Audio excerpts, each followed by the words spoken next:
Welcome, restless souls, to Carman's Crypt. I'm Carman Carrion, keeper of forgotten tales and curator of nightmares. You've wandered into my domain, where each week I unearth a fresh horror from the depths of human imagination. Tonight marks our first descent into darkness, and I've chosen something special for the occasion. Make yourselves comfortable if you can, as we begin our premiere episode. I call this tale Forever Halloween. In these hallowed chambers, we'll explore stories where shadows take form and nightmares come alive. Each episode brings you to a new tale of terror, crafted to haunt your dreams. These stories may be fiction, but the fear, that's very real. Turn down your lights, check your locks, and prepare yourself. You're about to discover why some doors are better left closed. So gather close, friends. The candles are lit, the shadows grow long, and the witching hour is upon us. Are you prepared to face what lurks in the darkest recesses of Carman's Crypt? Lock your doors, still your nerves, and remember, here, every fear comes alive. This is Carman's Crypt. Your sanctuary of scares awaits. Katie lived for Halloween. While other teens counted down to Christmas or summer break, she marked the days until October, when she could fully immerse herself in her favorite holiday. Her bedroom walls, painted black and orange, displayed vintage horror movie posters year-round. A plastic skeleton named Mr. Bones sat permanently in her reading chair, and rubber bats hung from her ceiling fan. But October was different. October was when Katie truly came alive. This year she had prepared 31 different costumes, one for each day of the month. Her mother worried about the credit card charges from Spirit Halloween and Party City, but Katie didn't care. She started October as a vampire, then a witch, then a zombie cheerleader. Each morning, she applied elaborate makeup and donned a new costume before school. Her classmates stopped finding it quirky by day 5. By day 12, they stopped sitting with her at lunch. Katie didn't mind. More time to watch horror movies on her phone while munching through bags of candy corn and mini Snickers. "Katie, honey," her mother said one evening, finding candy wrappers scattered across her daughter's bed. "Don't you think this is getting a bit excessive?" Katie just grinned through black painted lips, her face painted like a Day of the Dead sugar skull.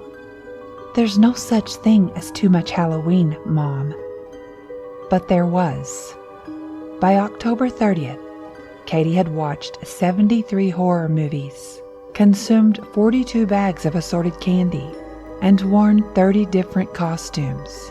Her skin was pale from staying inside, her stomach constantly churning from sugar overload.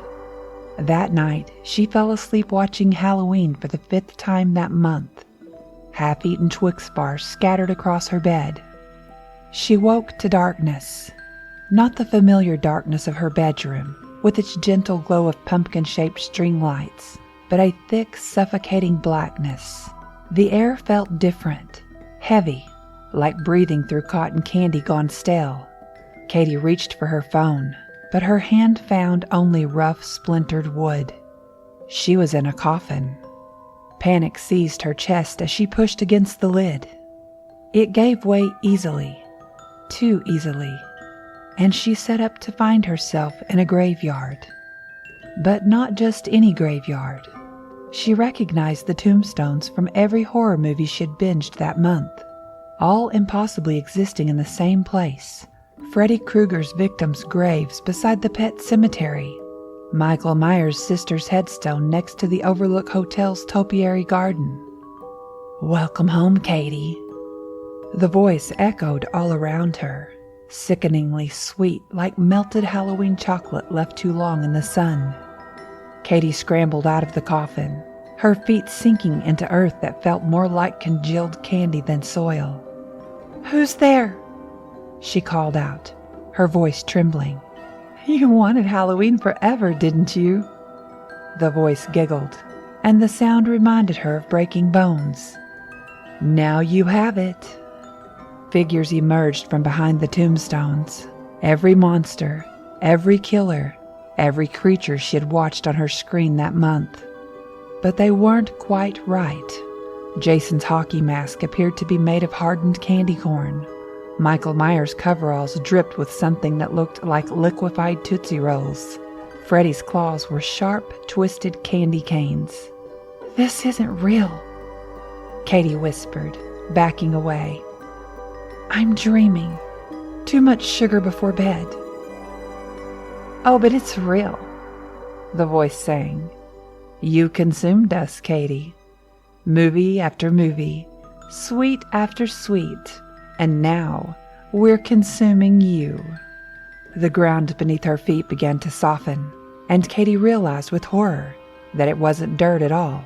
It was chocolate, melting in the strange orange light that seemed to come from nowhere. She tried to run, but her feet sank deeper with every step, the chocolate rising to her ankles, then her knees.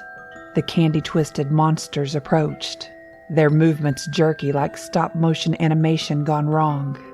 Katie screamed as cold, sticky hands grabbed her arms, pulling her deeper into the melting ground. 31 days of horror," the voice mused. 73 movies. 42 bags of candy. Did you think there wouldn't be a price? Katie thrashed against the hands holding her, but they were too strong, too many. The chocolate was at her waist now, thick and suffocating. Every breath filled her lungs with the sickly sweet scent of decay and sugar. "Please," she begged. "I'll stop. No more horror movies. No more candy. No more Halloween." "Too late," the voice whispered, now right beside her ear. "The trick is done. Time for your treat." The chocolate rose to her chest, then her neck. Katie saw her reflection in Jason's candy corn mask. Her face was changing, melting like a wax figure, reforming into something grotesque. Her skin took on the waxy sheen of candy coating, her teeth crystallizing into sharp, sugar glass points. As the chocolate closed over her head, Katie's last human thought was of her mother finding her room empty on Halloween morning. Then there was only sweetness and darkness, and the knowledge that she had become part of the holiday she loved so much.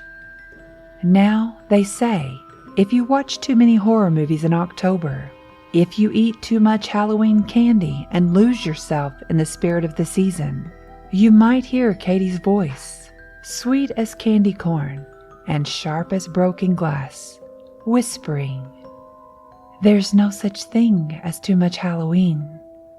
But by then, it's already too late. On November 1st, Katie's mother found her daughter's room empty. The walls were clean of posters. Mr. Bones was gone from his chair, and the rubber bats had vanished. The only trace of Katie was a single piece of candy corn on her pillow, somehow melted into the shape of a screaming face. And every Halloween since, teenagers report seeing a figure in the candy aisles of grocery stores, wearing a different costume each time, warning them to moderate their holiday spirit. But few listen. After all, there's no such thing as too much Halloween, right? And so, dear listeners, we emerge from another dark corner of Carman's Crypt. But remember, the horrors you've heard tonight are merely echoes of the terrors that await in the shadows of your own mind. If you enjoyed your stay in the crypt, why not invite a friend to join us next week? After all, fear is best when shared. Leave a review if you dare, or share your own tales of terror on my social media. Who knows? Your nightmares might just become our next story.